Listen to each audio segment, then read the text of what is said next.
I'm laughing because my daughter left me a gift. It's one of those gifts that's actually, it's kind of a turd, not literally a turd. Settle down. It's just, she does this from time to time. She will come in here to where I work and she will leave me dumb things and wonderful little notes with hearts on them. So what she left me this time is a snow baby. My buddy Austin keeps giving me these stupid collectibles from the 90s. I don't know who these things are for, but they're like the kind of thing you would buy in a Christian bookstore in 1991. It's supposed to be cherished or something. They're called snow babies. And this one, it's a little baby in like a fuzzy onesie holding a couple of ice skates, and they're just awful. He sneaked it under my Christmas tree this year, and I opened it on Christmas morning to great disappointment because it's a snow baby, and my daughter knows how I feel about the snow babies. So she left me a turd gift. I love you, kiddo. You are the absolute best. I don't have it. There's no thing. There's a tie-in. I was sitting down. I was going to talk about Habakkuk and stuff, but then there was a snow baby. Wait! I forgot about the snow baby. Likewise, it's real easy to forget that Habakkuk is in the Old Testament. Why do you listen to this program? It's terrible. We're in the book of Galatians, and we're in the part where Paul is rounding out of the super angry corrective tone that he's taking and into more of the lightly angry corrective tone. But now he's into making his case. He's cleared up some mistruths, some gossip that has been spoken. He's put the data, the timeline back in front of this church in Galatia to be like, hey, guys, some people came into your church and tried to cause problems here, and you fell for it. But if you really actually think about the facts, both of our relationship and of what God has done in your life and of the Bible and of logic, you'll see these people are full of crap, and they're just making stuff up and causing problems for no reason, and you will be able to figure out that you should ignore them and why you should ignore them. So we're past the part where Paul is hitting them with the shock and awe campaign of like, yeah, you guys are, I can't believe how quickly you got this wrong. What is the matter with you? You're wrong about all these things. We're past that. And now we're into the part where he, in a fatherly way, is giving them language that they can use internally in their own brains, amongst themselves as a congregation, and externally to defeat these bad ideas, and not just to move forward believing in the true gospel message because Paul said so, but believing in it because they actually believe it and they've actually thought it through. And you and I are the beneficiaries of this process because this letter is timeless. It speaks to questions that are going to come up in most churches eventually, questions that are going to come up in most Christian traditions eventually, questions that are going to come up over the course of a lifetime of faith eventually. And so we're getting into some of the most deep water, important theology of the New Testament here. But again, Paul isn't just making this up out of thin air and being like, believe me because I'm very popular right now. And believe me because I'm speaking the loudest and most recently right now. No, he's drawing on a ton of reason and particularly drawing on a ton of Bible to spell out what the true gospel is, to remind the Galatians of what they believed in the first place, and to remind them that the law of the Old Testament was never a tool meant to save. The thing wasn't built by God or designed by God to make a person have right standing before God or to resolve a person's sinful nature once and for all. Rather, right standing before God only is achieved by receiving the gift of God, by believing what you heard is the language Paul uses. So he just got done quoting Deuteronomy 27:26. Cursed is everyone who does not continue to do everything written in the book of the law. He's drawing from a text in the law to say that the law itself says this isn't going to work. The very law the agitators have been appealing to destroys the case the agitators are making. But now Paul is going to flip it around to something from the Old Testament that is proactive, that is positive. Here's the constructive counter-proposal. He says, clearly, no one is justified before God by the law, right? You'd have to keep the whole thing. It's impossible. You can't do it.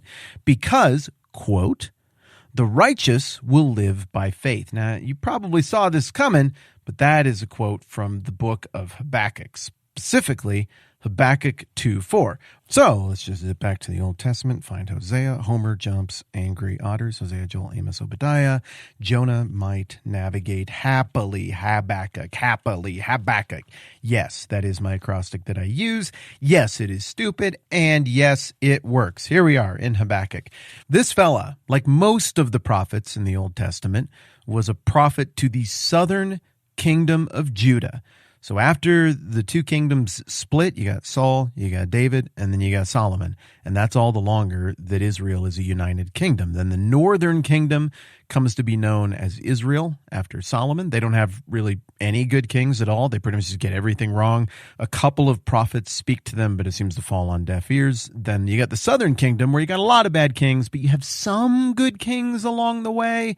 They got Jerusalem down there as well, and the temple, and some of these prophets who speak to the southern kingdom, the kings down there actually listen to, and then it goes well for them. Well, in 722, the northern kingdom falls to Assyria. They're just gone, absorbed. They're obliterated. It's a pretty freaky thing. That's basically 10 of the 12 tribes of Israel just knocked out. The southern kingdom holds out a lot longer, despite the fact that they're surrounded on all sides by giant superpowers who are coming and going. But eventually, in 586 BC, the upstart, reborn Babylonian kingdom, under the leadership of Nebuchadnezzar, shows up. And over a series of a few visits, they conquer the southern kingdom of Judah, take everybody away into captivity in Babylon, and destroy Solomon's temple. It's absolutely devastating. Well, a couple of the prophets who are prophesying on the front end of that are Jeremiah, who a lot of people know about. He's the weeping prophet, Lamentations, things are going to get bad. You're about to be taken. When they take you, this is what you need to do. Work for the prosperity of the city, but know that I will come for you. That'll taken Liam Neeson's speech is kind of the tone of Jeremiah, but Habakkuk is different. Habakkuk is writing probably 15, 20 years before Nebuchadnezzar shows up. He's seen the writing on the wall. I've accidentally made that pun like 10 times in my life, and I just made it again. He knows that Jerusalem is going to get wiped out and this is going to happen. But rather than giving a whole bunch of instruction in his book to the people of Judah to say, here's what's going to happen, here's how to respond to it, here's what God is going to do in the future, instead, Habakkuk throws his energy at questioning God. It kind of sounds like some of the negotiations that Abraham had with God back in the early days of the Old Testament, or some of the negotiations that Moses had with God back in the early days of the Old Testament. And it's kind of freaky and off-putting, as we've discussed, to see these guys come off as almost, in a modern sense, flippant toward God and be like, no, you're doing it wrong. This is going to come off the wrong way. I mean, when Peter does that in the New Testament, he looks like an idiot. But for whatever reason, in the deeply ancient parts of the Old Testament, a few of these guys apparently knew the character of God so well and were on such speaking terms and in such a place of trust that they could kind of approach God in that way. I don't know, makes me a little bit nervous. Famously, Abraham and Moses take that posture before God, but then much later on, Habakkuk takes that posture before God. And I love this book because it's Habakkuk asking the honest questions, not sounding overly spiritual, but instead looking at the grand scheme of history and the character of God and knowing what God is going to do next by punishing his people through the power of Nebuchadnezzar and the Babylonians. And he's like, I have some questions about this. Cool, man. Fair enough. I would have some questions about that as well. So the book of Habakkuk is very short, and it's basically just a dialogue. It's polemic's not the right word. It's a debate, a conversation. Habakkuk asks a question, and then God answers the question. So question number one is, how long, O Lord, must I call for help, but you don't listen, or cry out to you, violence, but you don't save? Why do you make me look at injustice? Why do you tolerate wrong? Destruction and violence are before me. There's strife and conflict abounding. Therefore, the law is paralyzed, and justice never prevails. The wicked hem in on the righteous, so that justice is perverted.